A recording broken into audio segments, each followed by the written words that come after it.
Second misconception എന്ന് പറയുന്നത് psychiatric medicines addictive ആണോ, സെഡേറ്റീവ് ആണോ, ഉറങ്ങിക്കിടത്തി കളയോ, and whether it will cause any kidney liver problems എന്നൊക്കെ ഉള്ളതാണ്. അപ്പോൾ അതിൽ എനിക്ക് പറയാനുള്ളതെന്ന് വെച്ചാൽ സൈക്കാട്രിക് മെഡിക്കേഷൻസിന് അഡിക്ഷൻ പ്രോപ്പർട്ടീസ് ഇല്ല.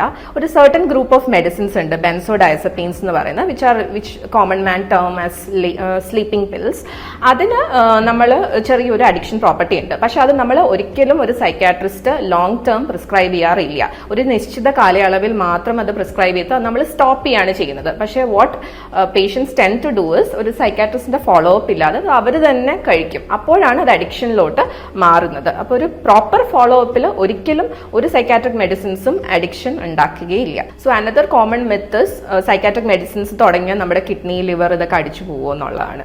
സോ ഇതിൽ എനിക്ക് പറയാനുള്ളതെന്ന് വെച്ചാൽ നമ്മൾ എപ്പോഴും ഒരു മെഡിസിൻ സ്റ്റാർട്ട് ചെയ്യുമ്പോൾ പേഷ്യൻ്റെ അടുത്ത് റെഗുലർ ആയിട്ട് ഫോളോ അപ്പിന് വരാൻ പറയാറുണ്ട്. ചില മെഡിസിൻസ് നമുക്ക് എന്തെങ്കിലും കൺസേൺസ് ഉള്ള മെഡിസിൻസ് ആണെന്നുണ്ടെങ്കിൽ നമ്മൾ പേഷ്യൻ്റെ അടുത്ത് ഒരു 6 മന്ത്ലി ഓർ 3 മന്ത്ലി നമ്മൾ liver function test, renal function test ചെയ്യാൻ പറയാറുണ്ട്. അപ്പം ഒരു പേഷ്യൻ്റ് പ്രൊഫൈല് നോക്കി അതിനനുസരിച്ച് നമ്മൾ ടൈലർ ചെയ്താണ് ഓരോ മെഡിക്കേഷൻസും സെലക്ട് ചെയ്യുന്നത്. ഇപ്പോൾ ഡയബറ്റിസ് ഉള്ള ഒരു പേഷ്യൻ്റ് ആണെന്നുണ്ടെങ്കിൽ നമ്മൾ ഒരിക്കലും ബ്ലഡ് ഷുഗർ കൂട്ടുന്ന ഒരു മെഡിസിൻ എഴുതത്തില്ല.